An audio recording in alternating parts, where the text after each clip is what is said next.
नमस्कार दोस्तों, स्वागत है आपका द ग्राउंड रिपोर्ट में। मैं हूं समीर आत्मज मिश्र। 5 राज्यों के चुनाव नतीजे अब 4 मई को आने ही हैं, यानी परसों आ जाएंगे। लेकिन उसके पहले जिस तरीके से मतदान हुए हैं और मतदान से लेकर काउंटिंग तक की जो स्थितियां दिखाई पड़ रही हैं और चुनाव आयोग की जो भूमिका दिखाई पड़ रही है वो बेहद संदेहास्पद है। विपक्ष तो पूरी तरीके से चुनाव आयोग की भूमिका पर सवाल उठा ही रहा है, नकार चुका है एक तरह से उसकी विश्वसनीयता को। लेकिन इन सब के बावजूद चुनाव आयोग लगातार विपक्ष के आरोपों को न सिर्फ सही साबित करता जा रहा है, बल्कि वो सही साबित होने का दिखावा भी कर रहा है कि हाँ, वो ऐसा कर रहा है। अब सबसे ज्यादा निगाहें लगी हुई हैं पश्चिम बंगाल की। पश्चिम बंगाल पे निगाहें इसलिए लगी हुई है कि शुरू से ही भारतीय जनता पार्टी ने बिल्कुल उसी तरीके से शोर शराबा किया और क्लेम किया, दावा किया कि वो चुनाव जीत रहे हैं, जैसे 2021 में किया गया था। लेकिन नतीजा क्या रहा सबके सामने है।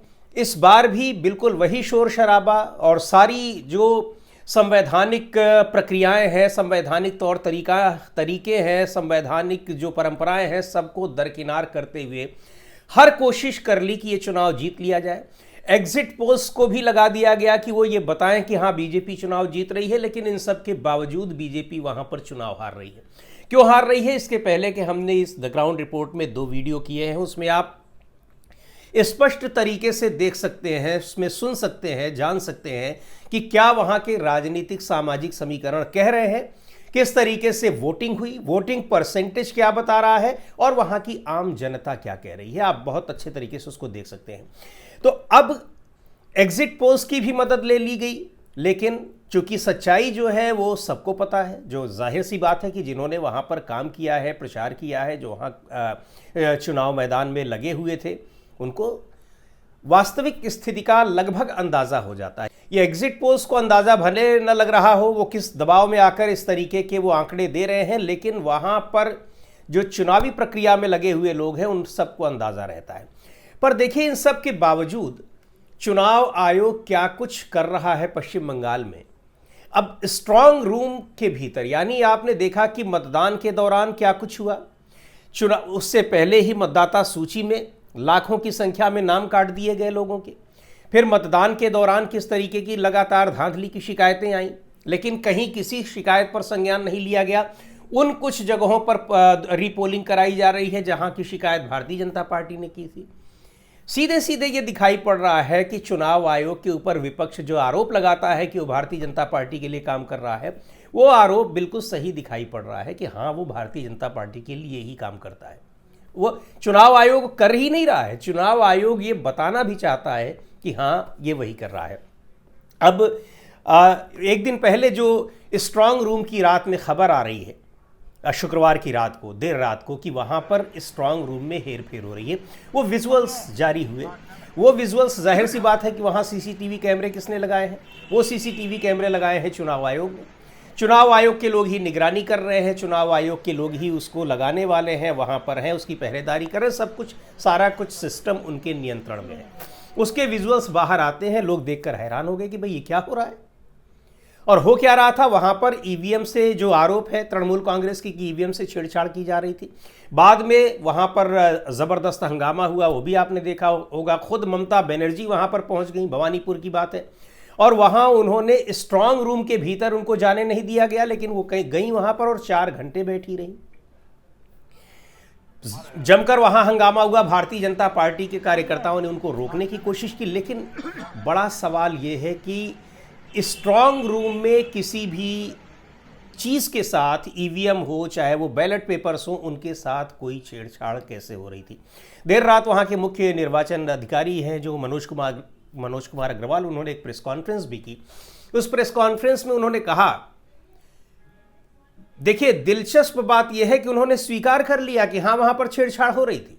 हालांकि इस तरीके से उन्होंने नहीं कहा, उन्होंने कहा कि बैलेट पेपर्स की कुछ सेटिंग की जा रही थी और सबकी जानकारी में यह था। उनका जो लॉजिक है वो कितना दिलचस्प है आप ये देखिए। राज्य के मुख्य निर्वाचन अधिकारी हैं, बहुत सीनियर आईएएस ऑफिसर होते हैं इस पद पर जो लोग बैठाए जाते हैं, वो कह रहे हैं कि हमने सबको ईमेल से जितने भी, होता क्या है कि अगर जो स्ट्रांग रूम होता है, स्ट्रांग रूम में ही सारी मतपेटियां, ईवीएम वगैरह लाकर रखे जाते हैं, उनसे जुड़े जितने भी सामान होते हैं सबके हस्ताक्षर होते हैं, जितने भी कैंडिडेट होते हैं। और स्ट्रांग रूम ज़्यादातर ज़िला मुख्यालय में ही बनाए जाते हैं, यानी डीएम के ऑफिस में, या डीएम का ऑफिस अगर छोटा है तो वहाँ पर कोई निर्धारित जगह होती है। और पूरे ज़िले की विधानसभाओं के, लोकसभाओं के, जहाँ भी चुनाव हो रहा है वहाँ की सारी चुनाव सामग्री लाकर वहीं जो पोलिंग हुई है, यानी मतपेटी कह लीजिए उसको, ईवीएम कह लीजिए। मतपेटी वो होती है बैलेट पेपर जो दूर दराज के लोग वोट डालते हैं वो है, और ईवीएम जो मशीनों से वोट डाले जाते हैं वो सब लाकर वहाँ इकट्ठा किया जाता है। अब और डबल लॉक में रहता है। एडीएम रैंक के बड़े ऑफिसर्स के ही पास उनकी चाबी होती है, कोई ऐसे आसानी से उसको खोल नहीं सकता है, बाकायदा उसकी सुरक्षा होती है। और फोर्सेस होती हैं, पश्चिम बंगाल में ये सारी सुरक्षा वहाँ पर सेंट्रल फोर्सेस कर रही हैं, तो उसके साथ छेड़छाड़ की नहीं जा सकती। और अगर कुछ होना है, वो ताला भी खुलना है और उसके अंदर जब कुछ जाना है तो जितने भी कैंडिडेट हैं, तमाम जो अफसर होते हैं उनके अलावा कुछ ही अफसर, ऐसा नहीं कि सारे के सारे आला अधिकारी से लेकर और छोटे अफसर और कर्मचारी वहाँ घुस जाएं, कुछ ही लोग जाएंगे। और जितने भी कैंडिडेट होते हैं उनके रिप्रेजेंटेटिव्स, उनके प्रतिनिधियों को साथ लेकर जाना होता है। ऐसा नहीं कि एडीएम साहब के पास चाबी है तो एडीएम साहब रात में जाकर वहाँ पर कुछ भी कर दें, ऐसा नहीं होता है। वो खुलेगा जब ताला तो वो इन सब लोगों की मौजूदगी में खुलेगा, अपरिहार्य स्थिति में अगर खोलने की कोई ज़रूरत पड़ गई है। और काउंटिंग के दिन भी जब पेटियाँ ये निकाली जाएंगी, मशीनें ईवीएम्स जो है निकाली जाएंगी, तब भी ये इन सब लोगों की मौजूदगी में होता है। ये पूरा सिस्टम बना हुआ है, ऐसे नहीं है। अब मुख्य निर्वाचन अधिकारी साहब क्या कह रहे हैं कि हमने तो ईमेल किया लोगों को लेकिन कोई आया नहीं, जब आया नहीं तो फिर चुनाव के जो अधिकारी हैं वो लोग अपना खुद ही ये सब करने लग गए वहाँ पर बैलेट पेपर। अब ये उनका लॉजिक बताइए, कोई समझदार व्यक्ति इसको कैसे स्वीकार कर पाएगा? आपने किसी को रात में मेल भेज दिया, ईमेल हो सकता है हर आदमी हर समय ना चेस कर रहा हो, ना उसको चेक कर रहा हो, आपने फ़ोन नहीं किया, और सबसे पहली बड़ी बात यह है कि आपने मेल किया, सूचित किया, इन सब के बावजूद अगर कोई नहीं आया है तो क्या आप स्ट्रांग रूम खोलकर कुछ भी कर देंगे? ये बड़ी हैरानी की बात है। अच्छा, शिकायत केवल तृणमूल कांग्रेस की नहीं थी, ये 3-4 और भी कैंडिडेट्स जो थे, जो बीजेपी के कैंडिडेट के अलावा बाकी जितने लोग थे, उन सब लोगों ने इसको लेकर बड़ा हंगामा किया और आपत्ति जताई। तो एक तो ये है कि वहाँ क्या कुछ हो रहा है ये दिखाई पड़ गया, और उसके बाद ये भी फरमान जारी कर दिया गया कि अब ये कोई विजुअल जो है वो बाहर नहीं जाएगा, बाहर जाएगा तो वो क्या होगा, उसके खिलाफ कार्रवाई होगी, ये फरमान जारी कर दिया गया है। और चुनाव आयोग उन विजुअल्स को भी फर्जी बता रहा है।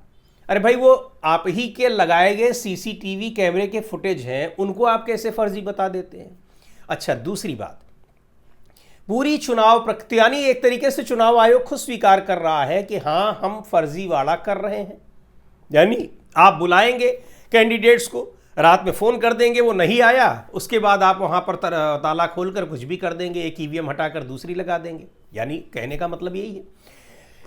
एक और बड़ी महत्वपूर्ण बात, पूरे चुनाव के दौरान हम लोगों ने देखा किस तरीके से चुनाव आयोग वहाँ पर सेंट्रल फोर्सेस के जरिए सुरक्षा व्यवस्था संभाल रहा है, सेंट्रल अफसरों और कर्मचारियों के बदौलत वहाँ पर चुनावी प्रक्रिया को संभाल रहा है। यही नहीं, हैरानी की बात यह है कि केंद्र काउंटिंग में भी केंद्रीय कर्मचारियों की ड्यूटी लगी है। आपने कभी नहीं सुना होगा, होता है अपरिहार्य स्थिति में कर्मचारियों की कमी है, कुछ और वजह है, तो दूसरे राज्यों से लाकर या सेंट्रल गवर्नमेंट के ऑफिसर्स को लगाया जाता है। सेंट्रल ऑफिसर्स की भी ड्यूटी लगती है मतगणना में, चुनाव कराने में, लेकिन केवल सेंट्रल गवर्नमेंट के ऑफिसर्स और कर्मचारी ही मतगणना में लगेंगे। आप ये देखिए जरा, इससे बड़ी हैरान करने वाली बात क्या होगी कि पूरे राज्य सरकार के कर्मचारियों को आप बिल्कुल नकारा घोषित कर दे रहे हैं, बेईमान घोषित कर दे रहे हैं। हाईकोर्ट में गया ये मामला, तृणमूल कांग्रेस इसको लेकर गई, वहां खारिज हो गया, लेकिन सुप्रीम कोर्ट में आया मामला। पर बात यह है कि ये केंद्र और राज्य के बीच जो संबंध होते हैं, उन संबंधों पर यह कितना बड़ा कुठाराघात किया जा रहा है चुनाव आयोग के जरिए, केंद्र सरकार के जरिए। क्योंकि चुनाव आयोग सीधे सीधे यह है कि वो अपने निर्देशों, अपने संज्ञान, खुद स्वतः संज्ञान से कुछ नहीं कर रहा है, वो सीधे सीधे केंद्र द्वारा निर्देशित है और केंद्र सरकार के निर्देश पर ही प्रधानमंत्री और गृह मंत्री के निर्देश पर ही एक एक कदम उठा रहा है, चाहे वो चुनाव कराने की प्रक्रिया हो, कर्मचारी और अधिकारी भेजने की, सुरक्षाकर्मी भेजने की चीज़ बातें हो, या फिर मतदान में ये मतदान कर्मियों को लगाना हो, या फिर स्ट्रांग रूम में जो कुछ करने की कोशिश की जा रही हो वो सब हो।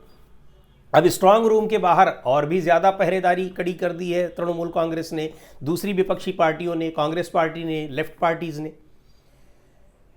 तो अब शायद ऐसा न कर पाए, लेकिन बड़ा सवाल यह है कि आपने इतना सब कुछ कर लिया, एग्जिट पोल्स ने भी आपको बता दिया, लेकिन इसका मतलब ये सच्चाई जो है कि आप वहां पिछला ही रिजल्ट दोहरा रहे हैं, यानी हार की हैट्रिक बना रहे हैं। ये बात आपको भी पता है, इसलिए थोड़ी बहुत अगर जहां जहां गुंजाइश है वहां अभी भी आप धांधली करने की कोशिश कर रहे हैं, ये साफ दिखाई पड़ रहा है।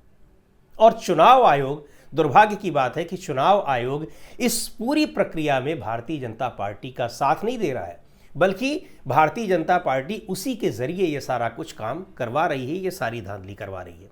अब ये आरोप विपक्ष के जरूर है, लेकिन ये सारी चीजें सही होती हम सबको भी दिखाई पड़ रही हैं। आज की वीडियो में इतना ही, अगले वीडियो में फिर मिलेंगे एक नए विषय के साथ, एक नए मुद्दे के साथ। द ग्राउंड रिपोर्ट के यूट्यूब चैनल को आपने अब तक सब्सक्राइब न किया हो तो ज़रूर कर लें, हमारे वीडियोज़ को लाइक करें, शेयर करें और अपने सुझाव भी हमें ज़रूर भेजें।